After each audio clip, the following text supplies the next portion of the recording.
Hello, everybody, and welcome back. Hangfire TV, back from a bit of a hiatus. We took a few months off, had a new baby in the house, a whole bunch of stuff going on. Took a couple months off. I'm back at it. So today I'm bringing you a Winchester, not a Wildcat. Don't mess that up. This is a Winchester Xpert 22, feature rich, very feature rich gun. Here it is. Looking at this, huh? Nice stock, light. We're gonna get this thing down on the bench. I'm gonna show you some of the stuff, some of the things that make it tick. What's going on in here? This whole adjustable trigger thing. We're gonna talk about all the features that are on this thing and exactly what I think of it, and if I think it's really worth your money.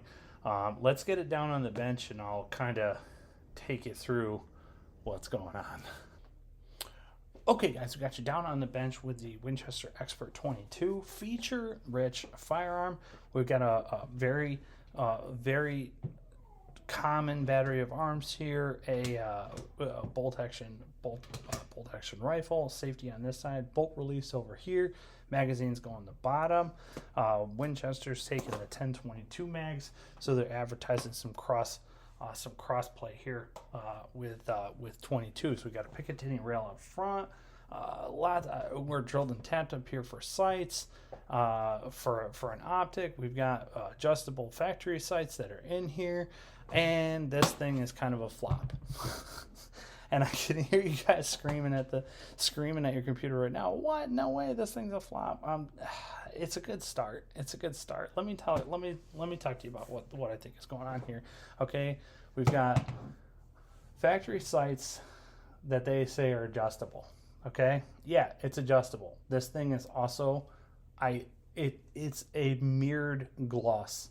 It is the glossiest sight I have. I can see my finger through the camera on the sight. Okay, front sight. That front post, also gloss. This is removable, but nobody makes sights for this yet, not even Winchester. So, okay, not a big deal. We've got sights, right? We've got some adjustable sights. That's okay. Those are junk. We can just take these off. That part's really cool because what can we do? We'll just slap an optic on. Well, the optic, the rail for this, because this is a proprietary radius, right? The rail for this is also not listed on their website, so we don't know what is compatible with this thing. All that we know is that it's drilled and tapped for something, but Winchester doesn't actually tell us what it is, and they also don't make it. So the secondary market is where you'll be able to find this, and in the secondary market, the rail for this is $70. Okay, so now we have a $350 budget gun with terrible sights, and now we're going to have to put another couple $100 minimum into a rail and optic on the top. Okay, but this could be saved by the fact that we have this crossplay here with some magazines, because everybody's got 1022 mags sitting around at home. This is a brand new purchase magazine, by the way, from Ruger, brand new, brand new out of the box. Look, box is sitting right here. So here's a brand new magazine out of the box. I'll roll some footage of that while I talk about this. But those magazines, this is the only magazine that really works. Is the Winchester magazine. It's the only magazine that works. Here you can see me swapping out the magazines. The Winchester magazine functions really well, pops right out of the bottom, and then we'll insert that again, pops right out. That's really cool. And then we'll stick in the Ruger mag, and this Ruger mag took an incredible amount of effort to get out. The very first time, I thought I was going to have to take the gun apart and then or send it back to Winchester in order just to get the mag out. That might loosen up over time, but I'm telling you right now, it's sticky enough off the hop where I feel like it's going to be sticky forever, where that's not really going to get better. Okay, so even if we're going to excuse the sights right? We'll excuse the sights because we're going to put an optic on it. Okay, so it didn't work out. It's not so bad. Another magazine for it is $20. Okay, cool. We can also put a cheek riser. We can also put a cheek riser back here, and we can extend the butt plate. We have an extendable butt plate, so we can change the pull of the stock. Even better. Those things also don't come in the box, and they're $20 a piece. So now the bill is starting to look kind of steep to get this set up in a way that essentially just to avoid these sights, right? So all we're trying to do is get out of using these sights or modify these sights so that they work, and we're still just trying to get out of the sights.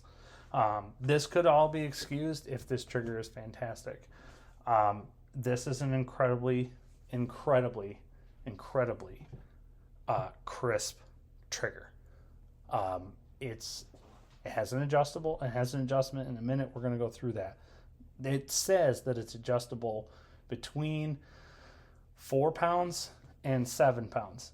I cannot get this thing to go under 4.7 pounds. So this trigger is 4.7 pounds. That's all the adjustment. That's all that the adjustment will allow. And I can hear you guys right now. Okay, but that's plenty. That's light enough. No, it's not. The reason why it's not light enough is because if I set this up for myself and for my son to shoot, he's 5 years old.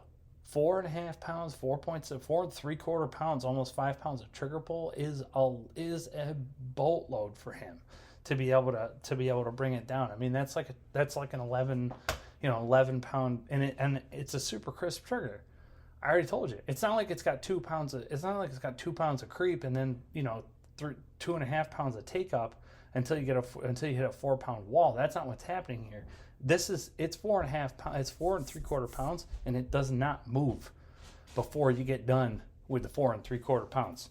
So that to me is kind of the tipping point. This thing's going back. I'm not even going to keep it. But we'll take this. We'll take the action out of the stock, and we'll take a look at what's going on in here.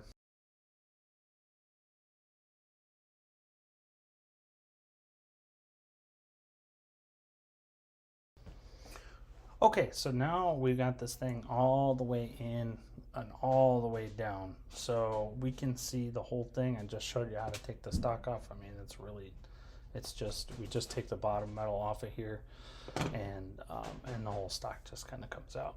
So what we can see here is we have an adjustable trigger. So we've got an adjustable trigger set up. Whoa, hang on. Here we are. Stay with me.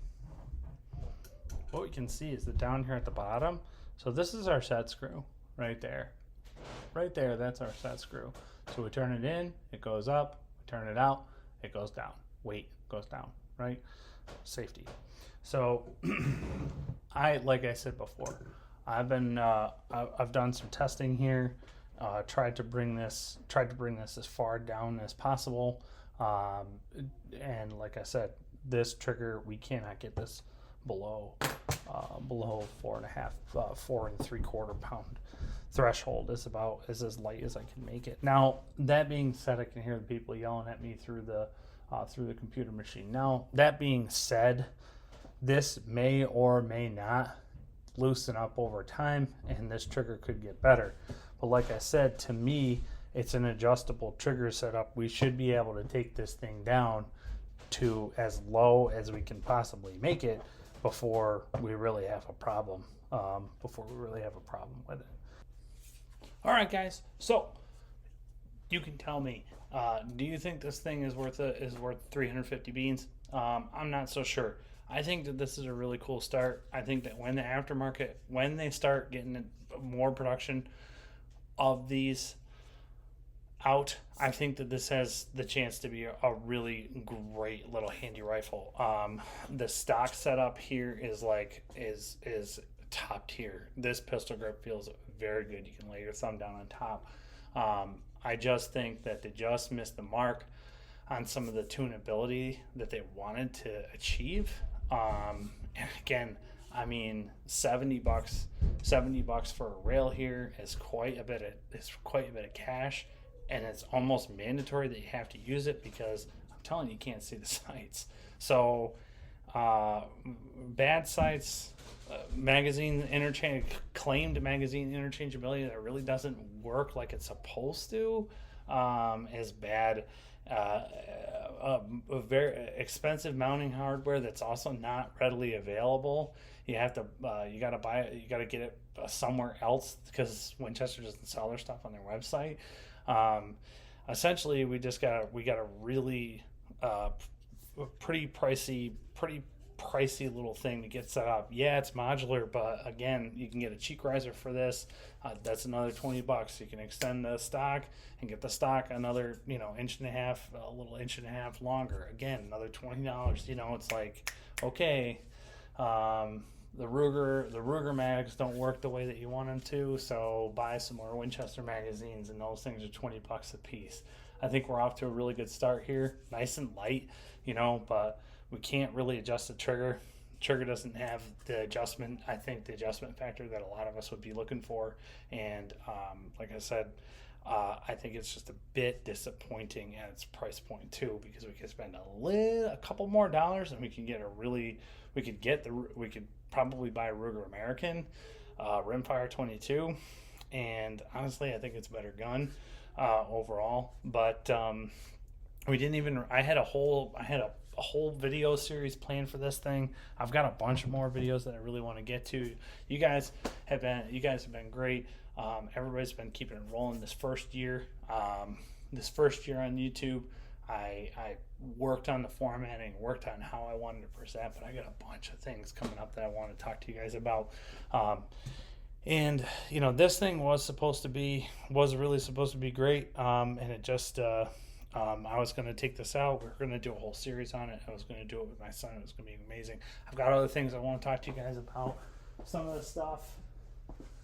stuff. I know I got boxes. I got everything all over the place. Some of the stuff right here, right? We got a Taurus TX22 build. Want to show you guys that. We got a little flashlight. Got a little flashlight up front. We got this thing. I'll send you a $20 bill if you can tell me exactly what this is, because it's a pretty rare bird. Those of you that have been following my Instagram have seen that. But I got a bunch of other stuff over there in the safe that I want to get to showing you guys. Guys, it's been an absolute pleasure. If you liked the video, like the video. Best way to support the channel is like, comment, and subscribe, and I will catch you in the next one.